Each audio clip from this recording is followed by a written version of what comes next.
We can spend a little bit of time talking about the tropics because we don't have any activity. No rain expected really over the next 7 days here locally. Hey, temperature 62 now. The dew point's all the way down to 58. That dew point is going to plummet over the course of the day today, and that's going to allow us to see a really cool morning as we're heading into Tuesday. 60 Butler, 57 in Washington, Johnstown at 60 degrees. Temperatures a good 5 to 10 degrees cooler right now than they were just 24 hours ago. Even with that, we have cloud cover that is in place as well. Clearing skies this morning, mild temperatures for the afternoon. I have us hitting 74 for a high.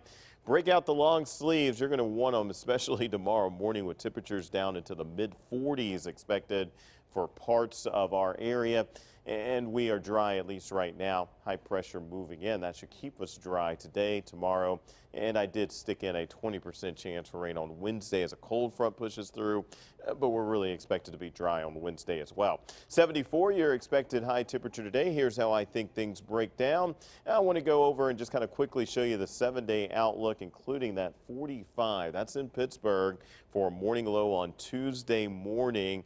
And that means that some places along north of I-80 elevated areas as well, you'll be flirting with the 30s for tomorrow morning for those wake up temperatures. 54 morning on Wednesday, but still some more cool weather. It's going to be setting up as we're heading into the weekend.